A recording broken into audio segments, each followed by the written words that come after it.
एक चोर पिछले 4 दिन से लगातार एक घर पर निगाह डटाए हुए है और वह उसमें चोरी करना चाहता है हर हाल पर। लेकिन तभी चौथे दिन अचानक से रात के तकरीबन 12 से 1 बजे का समय होगा, उस घर में जो व्यक्ति रहता था वह अपनी खूबसूरत पत्नी को घर से बाहर निकाल देता है। अब है जो उसकी पत्नी होती है उसकी आंखों में आंसू होते हैं और वह वहां से जाने लगती है। लेकिन तभी ये चोर आता है और कहता है कि आप इतनी रात में यहाँ पर कौन हो और क्या कर रही हो। हालांकि उसे पता था और इसी लड़की की वजह से, इसी महिला की वजह से वह उस घर में हर हाल में चोरी करना चाहता था। इसके बाद जो महिला होती है वो कहती है कि मेरा फिलहाल कोई ठिकाना नहीं है, मेरे पति ने मुझे घर से निकाल दिया है। तो इसके बाद जो चोर होता है वह उसे अपने घर ले जाता है और वह भी उसके साथ उसके घर चली जाती है। फिर यहाँ पर कुछ ऐसा होता है जिसके बारे में उस चोर ने तो कभी भी कल्पना नहीं की थी और न ही इस लड़की ने कल्पना की थी कि उसके साथ ये सब कुछ भी हो जाएगा। क्या हुआ था ऐसा, पूरी सच्चाई के बारे में जानने के लिए वीडियो को अंत तक जरूर देखें। नमस्कार दोस्तों, मेरा नाम है जीतू और आप लोग देख रहे हो ब्रेंडवान चैनल। वीडियो को ज़्यादा से ज़्यादा शेयर करें और चैनल को सब्सक्राइब करना ना भूलें ताकि मेरा हौसला बढ़ता रहे। राजस्थान के दौसा के अंदर एक चोर होता है जिस चोर का नाम होता है नितेश। जो नितेश होता है वह बड़े बड़े घरों को देखा करता है और उनमें से अपने ज़रूरत के अनुसार चोरी कर लिया करता है। यानी कि जितने उसे पैसे चाहिए होते उतने पैसे ले लिया करता है और कई कई घरों में तो ये पता भी नहीं चला करता कि उनके घर में चोरी हुई है, क्योंकि वह बड़ा घर देखा करता और बड़े घरों में अक्सर जो ब्लैक मनी है वो रहा करती और उसमें से थोड़ा बहुत हिस्सा वो चुरा लिया करता। तो इसी वजह से बहुत सारे घरों में तो ये पता भी नहीं चलता है कि कहाँ से पैसा गया है, कितना गया है। तो इसी वजह से जो लड़का होता है वह ऐसे बड़े बड़े घरों को अपना टारगेट करता है जो कि काफ़ी पैसे वाले हों और जिनके घर में ऐसा पैसा हो जिसके बारे में अगर उन्हें पता भी चल जाए तो वह पुलिस में इस बात की शिकायत नहीं कर पाते हैं। उसके बाद जो नितेश होता है उसकी नज़र में एक घर आता है और समय होता है 12 फरवरी 2023 का। 12 फरवरी 2023 को काफ़ी ज़्यादा ठंड होती है और रात के समय में जो नितेश होता है एक घर पर जो कि देखने से बाहर से ऐसा लग रहा था कि जिसके अंदर कोई भी जगह नहीं होगा और उसके अंदर वह एंटर कर जाता है। काफ़ी बड़ा घर था और किसी करोड़पति व्यक्ति का था। उसके बाद जैसे वो उस घर के अंदर एंटर करता है तो वहाँ पर उसे एक कमरे की लाइट जली हुई दिखाई देती है और उसके बाद वह दबे पे उस कमरे की तरफ जाने लगता है। सोचता है कि देखता हूँ कि वो सो रहे हैं क्या, ऐसा भी तो होता है। कई बार सोता हुआ व्यक्ति लाइट जली हुई छोड़ जाता है और इसीलिए वह दबे पाँव जब उस कमरे के पास पहुँचता है तो उसे एक महिला की रोने की आवाज़ आती है और उसका पति उसे चिल्ला रहा था। इसके बाद वह खिड़की से झांक कर देखने लगता है तो वह देखता है कि इस कमरे के अंदर पति पत्नी है शायद, और जो पत्नी है वह बेहद ही खूबसूरत है और उसकी चोटी पकड़ रखी है उसके पति ने और उसको पिटाई लगा रहा है। अब वह जो पत्नी थी वह काफ़ी ज़्यादा परेशान तो होती है लेकिन उससे कह रही थी छोड़ दो, ऐसा मत करो। और यहाँ पर जो पति है वो कहता है कि तूने मेरी नाक कटा रखी है और तूने बहुत कुछ ऐसा कर दिया है जिससे मैं समाज में मुंह दिखाने लायक नहीं हूँ। अब ये बातें चोर को समझ तो आती हैं और वह चाहता भी है कि इस महिला को इससे बचा लूँ, लेकिन फिलहाल वह चोरी करने के लिए आया था और इसी वजह से वह यहाँ पर चोरी नहीं करना चाहता था। उस महिला को देखकर उसे बहुत ज़्यादा तरस आता है और जब वह चोरी करने आया है और अगर वह इस मामले में दखल अर्जा दे तो उसके बाद उसके बारे में भी पुलिस इंक्वायरी हो सकती है और उसे पुलिस में भी पकड़ा जा सकता है। तो इसी वजह से वह जानबूझकर यहाँ पर कुछ नहीं कह पाता है और उसके बाद वहाँ से बाहर तो निकल जाता है। लेकिन जब उसने देखा कि इतनी खूबसूरत पत्नी को एक पति इस तरह से पीट रहा है तो उसके बाद वो तय कर लेता है कि भाई इस घर में तो चोरी जरूर से करनी है, भले ही चाहे कितने दिन लग जाएं। तो इसीलिए वह डेली रात के समय यहाँ पर आया करता एक बार जरूर और इस घर की रेखी किया करता ताकि वह पता लगा सके कि कब उसे ऐसा मौका मिलेगा जब वह इस घर में से चोरी करे, और यहाँ पर वह और भी ज़्यादा बड़ा हाथ मारना चाहता था। इसके बाद यहाँ पर धीरे धीरे उसको 3 दिन हो जाते हैं और जैसे ही चौथा दिन होता है तो चौथे दिन जो लड़का होता है वह बाहर से ही रेखी कर रहा था, अभी अंदर नहीं गया था, जबकि और दिन वो अंदर जाकर देख लेता है। लेकिन तभी जब बाहर से वो छुप कर इस घर को देख रहा था तो उसी दौरान एक लड़की जो उस पति की पत्नी थी जो कि अपनी पत्नी को पिटाई लगा रहा था, वह उस हवेली से बाहर निकलती है और पीछे पीछे उसका पति होता है जिसने उसे धक्के देकर बाहर निकाला था। कहा था कि निकल जाओ यहाँ से और आज के बाद मुझे अपनी ये भद्दी सी शक्ल मत दिखाना अनपढ़ गवार, और यहाँ पर बिल्कुल भी लौट कर मत आना। ऐसा कहकर पति उसके दरवाजे को उसके मुंह पर ही बंद कर देता है और उसके बाद जो पत्नी होती है वो पहले तो रिक्वेस्ट करती है कि इतनी रात में मैं कहाँ जाऊंगी, मुझे अंदर ले लो, और रात में काफ़ी ज़्यादा ठंड है और मुझ पर तो कोई ऊनी कपड़ा भी नहीं है। लेकिन वो उसकी एक नहीं सुनता है और इसके बाद जो लड़की होती है, जो महिला होती है उस घर की, वह रोते हुए आगे की तरफ सफ़र तय करने लगती है। घर से महज 100 से 200 मीटर दूर वो गई थी और जो लड़का था जो कि चोरी करने के लिए वहां पर आया था, नितेश, यह भी उसे देख रहा था। देखते देखते वह उसके छुपते हुए पीछा कर रहा था, लेकिन तभी अचानक से उस पर कुत्ते भौंकने लगते हैं और महिला लगातार रोए जा रही थी। तो उसे उस पर तरस आता है और एकदम से वह वहां पर आता है, कहता है कि मैडम, आप इतनी रात में ऐसे कैसे घूम रही हो? अपने घर जाओ, रात के समय कुत्ते वगैरह ने काट लिया तो बहुत ही दिक्कत हो जाएगी। लेकिन तभी वह जो महिला होती है वो कहने लगती है कि मेरा कोई घर नहीं है। इस बात को कहकर वह आंखों में आंसू ले आती है। तो तभी वो कहने लगता है कि कोई तो घर होगा, महिलाओं के तो 2-2 घर हुआ करते हैं, उसमें से एक भी नहीं है। अगर आपको चाहिए तो मैं आपको कहीं छोड़ देता हूँ। लेकिन तभी वो कहती है कि कोई भी ऐसी जगह नहीं है जहाँ पर मैं जा सकती हूँ, क्योंकि मेरे ससुराल वालों ने तो मुझे घर से बाहर निकाल दिया है और जो मेरे मायके वाले हैं वो मुझे बार बार समझाकर छोड़ दिया करते हैं, कई बार, जबकि मैंने उनसे कहा है कि मेरे साथ बहुत गलत हो रहा है ससुराल में।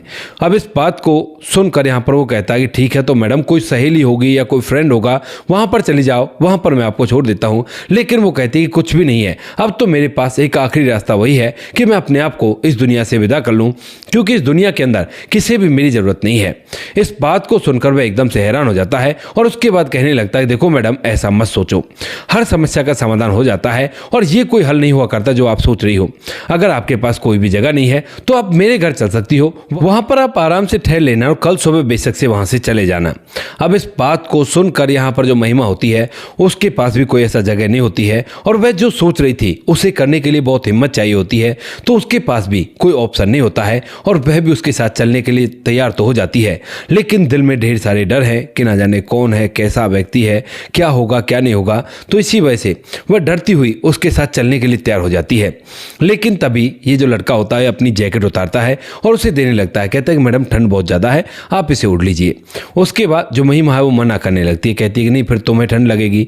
तो वो कहता है कि कोई बात नहीं, मैं तो थोड़ी देर में घर आ जाएगा और वैसे भी मैंने अब तक पहन तो रखा है, कुछ देर आप पहन लो इसको तो आपको ठंड नहीं लगेगी। उसके बाद जो महिला होती है जिसका नाम महिमा होता है वह उस जैकेट को अपने कंधों पर डाल लेती है और धीरे धीरे वो लोग उस घर पर पहुंच जाते हैं, जो घर बिल्कुल एक तरह से आप कह सकते हो कि कबाड़ खाना, इस तरह का वो घर था। ना तो कोई साफ सफाई थी, ना ही कोई जगह थी, बस एक बिस्तर लगा हुआ था जिस बिस्तर पर रजाई वगैरह रखी हुई थी और चेयर वगैरह भी कुछ ऐसी खास नहीं थी। अब जैसे महिमा इस घर के अंदर घुसती है तो यहाँ पर जो लड़का होता है जिसका नाम नितेश होता है वो कहने लगता है कि घर तो बहुत छोटा है ना, आपके घर के बराबर तो नहीं है, क्योंकि उसने उसे इशारा करके बता दिया था कि ये मेरा घर है, इसी वजह से वो ऐसा कह रहा था। तो उसके बाद वो कहने लगती है कि नहीं, घर छोटा है बड़ा होने से कोई फर्क नहीं पड़ता, घर के अंदर प्यार होना चाहिए, और कहाँ है तुम्हारे परिवार वाले। अब इस बात को सुनते ही जो नितेश होता है एकदम से उसकी आंखों में आंसू आ जाते हैं और उसके बाद महिमा कहने लगती है कि क्यों, क्या हुआ, कुछ गलत पूछ लिया हो तो माफी चाहती हूँ, लेकिन तुम इस तरह से रो मत। लेकिन तभी जो नितेश होता है उन आंसू को पहुँचते हुए मुस्कुराता और कहता है कि अरे नहीं, ऐसी बात नहीं है, जब भी परिवार की याद आया करती है ना तो इस तरह से आंखों में आंसू आ ही जाया करते हैं। वह कहने लगता है, अपने परिवार के बारे में बताने लगता है और बताता है कि दरअसल मेरे माता पिता 12 साल की उम्र में मुझे छोड़कर चले गए थे और उस टाइम पर मैं बहुत अच्छे मकान में रहा करता था, बहुत अच्छी तरह से पढ़ाई लिखाई किया करता था, क्योंकि पिता के पास अच्छी खासी पुश्तैनी जमीन तो थी ही थी, लेकिन साथ में ढेर सारे रुपए पैसे भी थे जिनको वो कमाया करते थे। और जैसे ही मैं जब 12 साल का होता हूं तो उसी दौरान माता पिता मुझे छोड़कर चले जाते हैं और उसके बाद मेरे जो पिता की जितनी भी संपत्ति थी वो मेरे पिता के भाइयों ने आपस में बांट ली और उसके बाद मेरी जिम्मेवारी उन लोगों ने उठाने का तय किया। लेकिन जब वो मेरी जिम्मेवारी उठाते हैं तो उसके बाद अचानक से एक दिन मुझ पर चोरी का इल्ज़ाम लगाकर पहले तो मुझे बहुत पीटा जाता है और उसके बाद मुझे घर से निकाल देते हैं, क्योंकि संपत्ति अब तक उनके नाम हो चुकी थी, उन्होंने कुछ ऐसे डॉक्यूमेंट बनवा लिए थे। अब जब ये सारी बातें तय हो जाती हैं और उसके बाद डॉक्यूमेंट बनने के बाद जब वो मुझे निकाल देते हैं तो उसके बाद मैं दर दर की ठोकरें खाने लगता हूं और ठोकरें खाता हुआ इधर उधर घूमने लगता हूं। घूमते घूमते यहाँ पर शहर में आ जाता हूं, यानी कि यहाँ राजस्थान के दौसा में। और यहाँ पर आने के बाद मुझे एक बाबा मिलते हैं जिनका एक घर है, और वो जब मैं एक दिन बस स्टॉप पर कुछ काम करके अपनी मजदूरी मांग रहा था तो उन्होंने मुझे मजदूरी नहीं दी और उसी समय इस बाबा ने मेरी हिमायत ली। और जब उन्होंने मेरी कहानी सुनी तो उसके बाद उन्होंने कहा कि बेटा तू यहीं पर मेरे साथ रहे। उसके बाद इस बाबा के साथ मेरा परिवार बन गया था और मैं बड़ा ही खुश था। बाबा जूते पॉलिश का काम किया करते थे तो मैं भी उनके साथ चला जाया करता और वहीं पर जूते पॉलिश किया करता। हालांकि मैं पढ़ने लिखने में काफ़ी ज़्यादा तेज था और बाबा कहा भी करते थे कि बेटा तू पढ़ ले, लेकिन मैं पढ़ाई करना बिल्कुल भी नहीं चाहता था, क्योंकि अब ना तो ऐशो आराम की ज़िंदगी थी तो पढ़ाई लिखाई करके भी मैं भला क्या कर लेता। ऐसा सोचकर मैं पढ़ाई नहीं करता हूँ। लेकिन उसके बाद जब मेरा परिवार बना, बाबा ने मुझे सहारा दिया, तो उसी समय ऊपर वाले ने वो सहारा भी मुझसे छीन लिया। वो बाबा भी एक दिन बीमार होकर इस दुनिया को छोड़कर चले जाते हैं। मैं उनका खूब इलाज करवाता हूँ लेकिन इलाज नहीं हो पाता है और उसके बाद फिर से मैं अकेला हो गया था। अब मेरे सर पर छत तो थी, लेकिन अब मैं अपने दिनचर्या को कैसे बिताऊं, कैसे अपने पेट को भरूं, ये मेरे सामने था। तो इसीलिए अब मैं अपना जीवन यापन इसी तरह से किया करता हूं। लेकिन बाबा के जाने का मुझे बहुत ही ज़्यादा दुख है। अब यहाँ पर जो महिमा होती है, लड़की होती है जिसका नाम महिमा था, वह कहने लगती है कि अच्छा तो ये बताओ जीवन जीने के लिए क्या किया करते हो। तो वो कहने लगता है कि ऐसे ही जहाँ पर काम मिल जाया करता है उस काम को कर लिया करता हूँ। अब इसके बाद वो महिमा से पूछता है कि तुम्हारा पत्नी तुम पर इतना क्यों चिल्लाया करता है। तो वो कहने लगती है कि दरअसल मैं ना शहरी लड़कियों की तरह पटापट इंग्लिश नहीं बोलती ना, इसी वजह से। तो वह कहने लगता है कि जब तुम इतने बड़े घर में तुम्हारा जन्म हुआ है तो इंग्लिश तो तुम्हें आनी चाहिए जिस तरह से शहरी लड़कियां बोला करती हैं। तो वो कहने लगती है कि मैं इतने बड़े घर में जन्म नहीं लिया है मैं एक छोटे से गाँव की रहने वाली हूँ। अब जो लड़का होता है वह और भी ज़्यादा हैरान हो जाता है और कहने लगता है कि मतलब क्या है, फिर तुम इतने बड़े घर में कैसे शादी हो गई तुम्हारी। तो उसके बाद वो कहता है कि ये हमारे गाँव में अपनी किसी रिश्तेदारी में घूमने के लिए गए थे और जब मेरे पति ने मुझे देखा तो उसके बाद मुझे पसंद कर लिया और उसी वजह से मेरे माता पिता से बात करके मुझसे शादी तो कर ली। लेकिन शादी करने के बाद जब भी अब कुछ दिनों तक तो इसे मेरी खूबसूरती अच्छी लगती है, 6 महीने तक आराम से करते हैं, लेकिन उसके बाद धीरे धीरे इसे मेरे अंदर गंवार दिखने लगती है और इसी बात को लेकर ये रोज़ रोज़ मुझे झगड़ा किया करता है कि जब मैं तुम्हें कभी पार्टी में ले जाता हूँ तो लोग मुझे टोका करते हैं कि कैसी गंवार पत्नी है। इन्हीं बातों के चलते हम दोनों के बीच में झगड़ा होता है और ये कैसे भी करके मुझे तलाक देना चाहते हैं। अब मैंने अपने माता पिता से भी कहा, लेकिन उन लोगों ने भी कह दिया कि बेटी अब तेरा वही घर है, यहाँ पर आने की ज़रूरत नहीं है, और यहाँ से ये मुझे धक्के देकर निकाल चुका है। अब मैं जाऊं तो जाऊं कहां, और इसीलिए मैं ये सब कुछ सोच रही थी। तो उसके बाद वो कहता कि कोई बात नहीं, आप मेरे इस घर में रह सकते हो जब तक आपको कोई उचित ठिकाना ना मिले और आप आराम से यहाँ पर समय बिता सकती हो। और मुझे बिल्कुल भी गलत समझने की कोशिश मत करना, मैं बहुत अच्छा इंसान हूँ और मैं बिल्कुल भी कुछ ऐसी वैसी हरकत नहीं करूँगा। इस बात को सुनकर जो महिमा होती है वो हाँ में चल जाती है और उसके बाद कहती है कि ठीक है, तो मुझे ऐसा करो, एक कोने में बैठने के लिए कोई जगह दे दो और कल मैं कोई ना कोई जुगाड़ देख लूंगी। इसके बाद वो कहता है अरे आप हमारी मेहमान हो, कोने में बैठने की क्या जरूरत है, आप बिस्तर पर लेटो। उसके बाद वो कहने लगती है कि एक ही तो बिस्तर है, इस पर मैं लेट जाऊंगी तो आप कहाँ लेटोगे। तो वो कहने लगता है कि मैं लेटा नहीं करता, रात भर मुझे जागने की आदत होती है और मैं इधर उधर ऐसे भटकता रहा करता हूँ। जब भी इसी तरह से भटकता हुआ मैं तुम्हें मिला हूँ।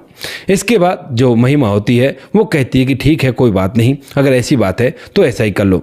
उसके बाद जो लड़का होता है वह तो घर से चला जाता, कहता कि कुंडी अंदर से लगा लेना, और इसके बाद महिमा अंदर से कुंडी तो लगा लेती है। लेकिन रात भर उसे ऐसी थोड़ी बहुत नींद आती है और जैसे सुबह के लगभग 8-9 बजते हैं तो दरवाजा खटखटाया जाता है।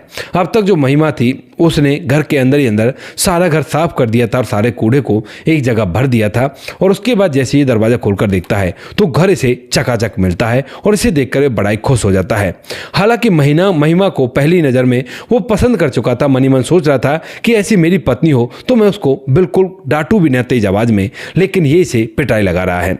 उसके बाद वह कहने लगता है कि अरे इसकी क्या ज़रूरत थी, ऐसे ठीक था। लेकिन वो कहती है कि कोई बात नहीं, जब मैं यहाँ पर हूँ तो मुझे साफ सफाई करने में कोई भी परहेज नहीं है। इसके बाद जो महिमा होती है वह वहाँ पर बैठी रहती है और बैठे बैठे अचानक से उन दोनों में जब बातें हो रही थी तो बातों के दौरान पूछने लगती है कि एक्चुअल में तुम्हारा काम क्या है। कोई पर्सनल ऐसा काम नहीं है जिस काम को करके तुम अपनी जीवनचर्या को आराम से बिता सको, क्योंकि तुम्हारे घर में ना तो कोई सुख सुविधाओं के सामान है और तुम ऐसे जीवन को जिया करते हो जिस तरह से मुझे लग रहा है। तो उसके बाद यहाँ पर जो लड़का होता है वह उसकी तरफ देखता और कहता है कि अगर मैं तुम्हें एक सच बताऊँ तो तुम किसी और को तो नहीं बताओगी। तो वह कहने लगती है कि बताओ क्या सच है। तो वो कहता है कि मैं ना चोरी किया करता हूँ। अब इस बात को सुनकर वो हैरान हो जाती है और कहने लगती है चोरी किया करते हो, और चोर होने के बावजूद भी इतनी दया भावना तुम्हारे अंदर कैसे है। तो वो कहता है कि मैं वैसी चोरी नहीं किया करता, यानी कि किसी गरीब को नहीं सेधा करता, मैं तो बड़े बड़े घरों में हाथ मारा करता हूँ जिनके पास ब्लैक मनी होती है, जो सरकार से भी टैक्स चुरा कर अपने पास पैसा रखते हैं, और उनमें से थोड़ा सा हिस्सा लिया करता हूँ जिसके बारे में कई बार तो घरों में पता भी नहीं चला करता है, और अगर पता भी चल जाता है तो लोग समझते हैं कि किसी परिवार के सदस्य ने ले लिया होगा। अगर कोई चोरी होती तो पूरा का पूरा पैसा गायब होता, और वैसे भी ब्लैक मनी होती है तो उसके बारे में कोई इधर उधर कंप्लेंट वगैरह नहीं करता। क्योंकि यहाँ पर मैंने जब जिंदगी जी अकेले ने, तो उसके बाद मुझे महसूस हो गया कि लोग, जो बड़े बड़े लोग हैं, वो तो बड़े बड़े कांड करके भी बच जाया करते हैं, लेकिन गरीबों को पिसना पड़ता है, और गरीब जो होता है वो मेहनत कर करके अपनी ज़िंदगी को व्यतीत कर देता है। तो इसीलिए मैंने चोरी का रास्ता सुना, लेकिन उन बड़े लोगों के घर में। इस बात को सुनकर वह बड़ी हैरान होती है और कहने लगती है कि कोई अच्छा काम नहीं है और किसी न किसी दिन तो तुम पकड़े ही जाओगे। इससे अच्छा कोई अच्छा सा काम करो जिससे तुम्हारा नाम भी हो सके और उन पैसों को तुम शौक से अपने लिए खर्च भी कर सको। तो वह कहने लगता है कि मुझे कोई काम आता ही नहीं है, 12 साल की उम्र में माता पिता मर गए तो मुझे क्या काम आएगा। तो वो कहने लगती है कि अगर ऐसी बात है तो काम तो मैं तुम्हें सिखा सकती हूँ। वह पूछता है कि क्या काम सिखाओगे। तो वो कहने लगती है कि तुम कपड़े सीना सीख लो ना, मुझे कपड़े सीने आया करते हैं और मैं लेडीज टेलर बहुत अच्छी हूँ। तो तुम स्टार्टिंग में लेडीज कपड़े सीने सीख लेना और उसके बाद जेंट्स सीख लेना और अपनी एक दुकान चलाकर अपना जीवन आराम से व्यतीत कर सकते हो। अब ये जो बात होती है ये उस लड़के नितेश को भी बड़ी अच्छी लगती है और वो कहता है कि क्या क्या चाहिए होगा। तो वह उसे लिखवा देती है कि मशीन ले आना और इसी तरह से ये सामान ले आना। तो लड़का जो होता है वो शाम को ही घर से निकलता फिलहाल, क्योंकि रात को उसने एक घर में हाथ मार लिया था, और उस पैसों से एक मशीन लेकर आता है और साथ में कुछ सामान भी लेकर आता है। उसके बाद जैसे उस सामान को ले आता है तो यहाँ पर जो लड़की होती है महिमा, वह उसे सिलाई सिखाने लगती है, और जब इसे अच्छी तरह से सिलाई आ जाती है तो उसके बाद दोनों मिलकर एक दुकान खोलते हैं। क्योंकि वहां पर आसपास कोई लेडी टेलर नहीं था तो इसी वजह से उनकी वही दुकान अच्छी तरह से चलने लगती है। महिमा नाप वगैरह ले लिया करती और इधर ये जो है ये खुद सिल दिया करता, और जब ज़्यादा काम हुआ करता तो साथ में महिमा भी सीम दिया करती। अब इस बात को देखते हुए यहाँ पर अब दोनों के बीच में काफ़ी ज़्यादा अट्रैक्शन तो हो गया था, क्योंकि दोनों ने एक दूसरे का दुख दर्द महसूस किया था और रोज़ शाम को वह इस बारे में बात किया करते थे। लेकिन फिलहाल उन दोनों को एक दिशा मिल चुकी है जिस दिशा पर वो आगे बढ़ के अपनी दुकान को थोड़ी सी बुलंदियों तक ले जाते हैं, और इन बातों को लगभग 3 से 4 महीने बीत जाते हैं। 3-4 महीने बाद एक दिन अचानक से यहाँ पर जो महिमा होती है वह नितेश से कहने लगती है कि नितेश, मैं ना कई दिनों से तुम्हें देख रही हूँ और मेरे मन में एक बात आ रही है। तो जो नितेश होता है वो कहता है बताओ क्या बात है। तो उसके बाद जो महिमा होती है वह एकदम से अपने प्यार का इजहार कर देती है जो कुछ भी उसके दिल में था, और इस बात को सुनकर नितेश एक बार तो चुपचाप खड़ा रह जाता है। लेकिन तभी जो महिमा वो पूछती है क्या हुआ, बुरा तो नहीं लगा। तो वो कहने लगती है कि अरे बुरे की बात नहीं है, मैं भी काफ़ी दिनों से तुमसे प्यार किया करता था लेकिन कहने की हिम्मत नहीं कर पाया, और देखो आज तुमने हिम्मत दिखाई है। इस बात को सुनते ही यहाँ पर जो महिमा होती है वो कहने लगती है कि सच में तुम मुझसे प्यार किया करते थे। तो उसके बाद यहाँ पर जो नितेश होता है वह बता देता है कि हाँ, और इसीलिए मैं तुम्हारे घर के पति के घर में चोरी करना चाहता था, क्योंकि जब पहली बार मैंने तुम्हें देखा तो तुम बेडरूम में झगड़ रहे थे और तुम्हारे पति ने तुम्हारी चोटी पकड़ रखी थी। अब इन सभी बातों को सुनने के बाद यहाँ पर जो महिमा होती है वह अपनी भावना पर कंट्रोल नहीं कर पाती है और उसके गले लिपट जाती है। उसके बाद जो नितेश होता है वो कहता है कि कोई बात नहीं, काम करते हैं और बाद में घर चलकर बात करेंगे। लेकिन तभी जो लड़की होती है महिमा वो कहने लगती है कि अब घर जाकर क्या, अब मुझे सबसे पहले अपने पति के पास जाना है। तो नितेश मना करने लगता है, कहता है कि क्यों जाना। तो वो कहने लगती है जब मैं भी तुमसे प्यार किया करती हूँ और तुम भी मुझसे प्यार किया करते हो तो क्यों ना हम एक होकर रहें और हम दोनों शादी करेंगे, क्योंकि जब भी मेरे घर वालों को मुझसे कोई मतलब नहीं है, अगर उन्हें मतलब होता तो वह अपनी बेटी को बुलाते ना। इसीलिए हम दोनों एक साथ शादी करेंगे और शादी से पहले तलाक होना जरूरी है। इसके बाद वह अपने पति के पास जाती है और जब पति के पास वह जाती है तो उससे कहती है कि देखो मैं तुम्हें तलाक तो दे दूंगी लेकिन उसके एवज में तुम्हें 40 लाख रुपए देने होंगे। अब जो पति था महिमा का वह काफ़ी ज़्यादा पैसे वाला था, और उसके बाद जो पति होता है वो कह देता है कि ठीक है कोई बात नहीं, 40 लाख रुपए की तो बात है, मैं दे दूंगा, लेकिन शाम को ऑर्डर पे साइन कर देना, यानी कोर्ट के जो कागज़ हैं उन पर साइन कर देना, कुछ दिनों में हमारा तलाक हो जाएगा।